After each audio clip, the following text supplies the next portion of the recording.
It happened so fast, I didn't even have time to process it. 1 second my wife was asking a routine question at a neighborhood meeting, and the next the president of our HOA had her hand wrapped around my wife's throat like she was disabling a bomb. If you think HOAs are just about lawns and mailboxes, wait until you hear how that one moment, one reckless act of arrogance set off the chain reaction that destroyed an entire board. My name is Ethan, and I've spent 15 years analyzing violent behavior for the Department of Defense. War zones, insurgent patterns, threat escalation, you name it. I thought leaving that life behind meant coming back to something simple, peaceful, predictable. Turns out peace is a luxury, and people in polo shirts can be more dangerous than people with rifles. The morning of the HOA meeting felt normal, almost boring. Claire, my wife, had been looking forward to it because she'd helped decorate the gazebo with hanging plants every spring. That place meant something to her. After her miscarriage last year, tending the flowers became her therapy. I didn't realize how much she was healing until I saw her hands in that dirt, trying to rebuild something soft in a world that's often sharp. But the second we stepped into the green gazebo, I felt it, the stiffness, the tension, the eyes shifting just enough to register our presence. And standing in the center like a dictator running a bake sale was Mara Denton, the president of the Silvercrest Landing HOA. Clipboard, military-style posture, that fake badge she loved to flash like she earned it through real service. Claire raised her hand, not aggressively, not loudly, just a simple question about new landscaping fees. And then Mara snapped. No warning, no build-up. Just a lunge, one hand slamming Claire against the gazebo's rail, fingers crushing her throat. Papers flew everywhere like broken confetti. Someone gasped. Someone else pretended not to see. That's how fear works in this neighborhood, quiet and obedient. I didn't shout. I didn't shove. I just said in the calmest voice I've ever used, "You just crossed into federal assault, Mara." Her hand froze. Her eyes flicked. She knew exactly what I meant. Her badge swung against her chest like it was mocking her. A few people had their phones out, but she didn't care. Authority had always protected her until now. Police sirens cut through the air. Someone had called them later. I learned it was our security officer, Troy. When officers arrived, Mara stepped back and tried to pull the "I was defending myself" routine. Everyone saw through it, but no one was brave enough to speak up. Fear had kept them obedient for too long. By the time Claire and I got home, the retaliation had already started. The HOA emailed us an incident notice blaming Claire for a physical altercation. 3 fabricated violations popped onto our resident portal: disruptive conduct, verbal aggression, non-compliant behavior. Like she'd written them before we even got back to the driveway. Our neighbors watched from behind curtains. Nobody waved. Nobody asked if we were okay. This place was polished on the outside but rotten underneath. That night, while Claire whispered that she didn't want to make things worse, I sat at my laptop, logging everything. Timestamps, screenshots, police report number. My old instincts kicked in. Not revenge, not anger, just evidence. Fear, after all, is data. HOA notices started piling up the next morning like junk mail on steroids. Fines for our mailbox, finished garden lights, even a violation labeled potential hostility. What does that even mean? A psychic prediction Mara was inventing rules from thin air because she thought nobody would challenge her. At one point, maintenance workers showed up to inspect our hedges. But they weren't inspecting anything. They were taking pictures of our porch, snickering, whispering into radios. When I stepped outside, they lowered their body cams like kids caught stealing. Unauthorized surveillance is a civil privacy violation, I told them. The younger one stopped smirking. But intimidation works best when the target is isolated, and Mara knew that.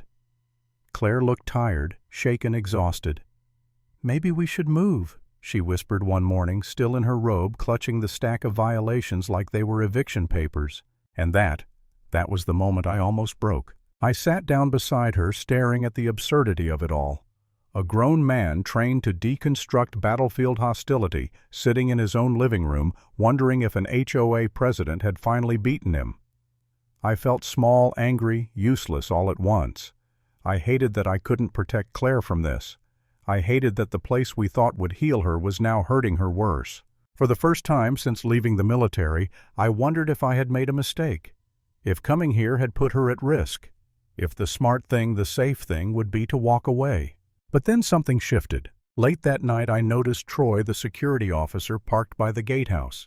He looked like he hadn't slept in days. When I walked over, he flinched like Mara might leap out of the bushes and revoke his paycheck if he breathed too loudly. "You saw what she did," I said. He didn't look up. "Doesn't matter what I saw. Matters what the board says I saw." His voice cracked. His hands trembled against the clipboard. And suddenly I understood he was trapped too. Not by loyalty, not by agreement, by fear. Before I walked away, he muttered something. "Check the meeting logs. She edits them. Every time." It wasn't a confession, but it was the first crack in her wall. I checked the HOA portal when I got home, and sure enough, she'd already altered the meeting minutes from the night before. A peaceful confrontation resolved quickly. No mention of assault, no police involvement, just a sanitized lie. That was the moment something woke up in me, something that had gone quiet since I left the battlefield. Not rage, not vengeance, purpose. I started digging. First stop, county records office.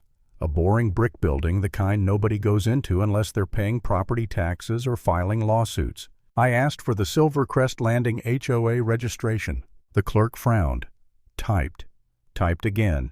Then she turned the screen toward me and said the words that lit the fuse. "There is no active HOA registered under that name." I blinked. "What?" She pointed at a highlighted line. "Expired.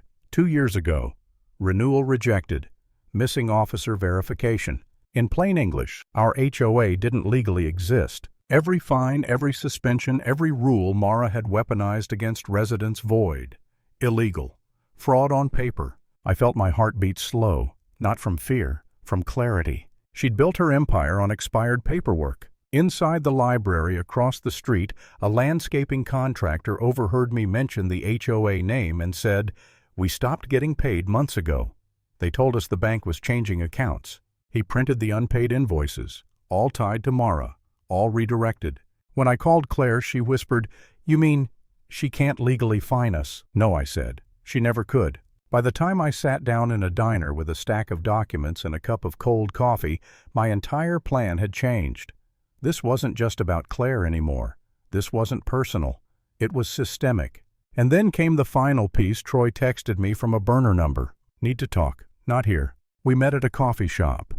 He looked lighter but also terrified, like a man choosing between drowning or letting the tide carry him somewhere dangerous. I copied something he said, sliding a flash drive across the table.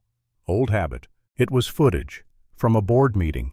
Mara screaming at a resident, grabbing his collar, shaking him.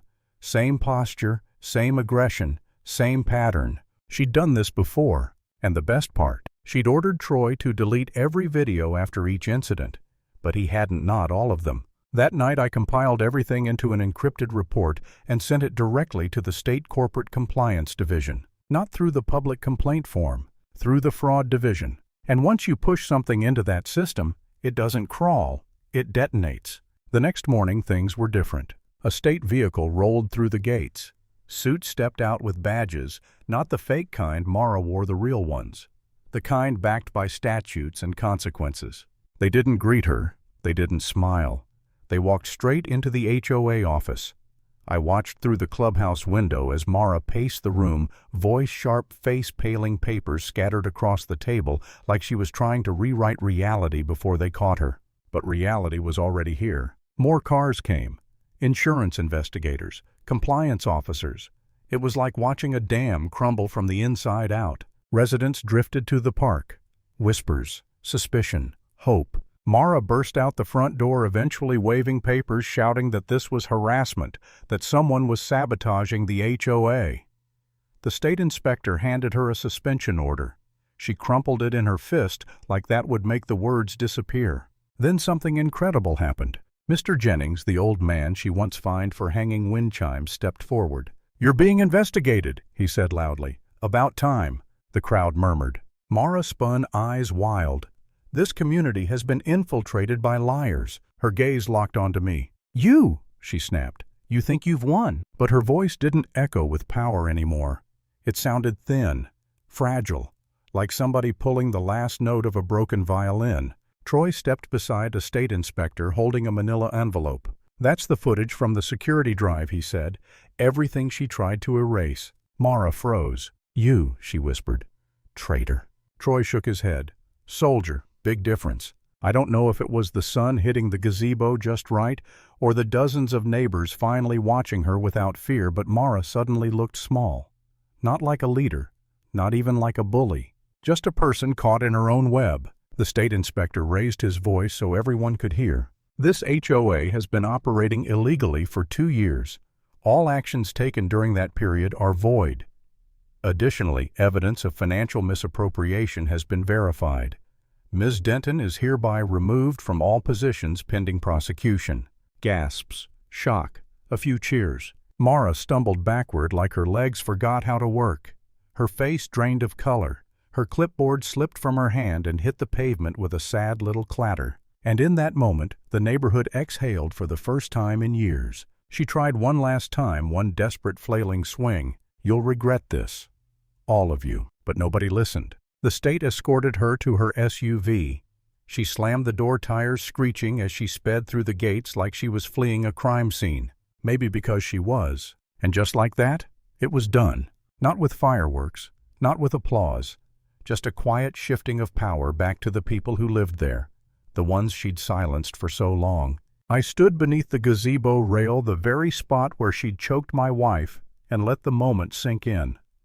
The same wood that once held her hand around Claire's throat now held the order that stripped her authority away. Funny thing about power. When it's built on fear, it looks unbreakable, until someone finally says enough, and the whole thing collapses like wet paper. Lesson: silence protects bullies. Exposure destroys them.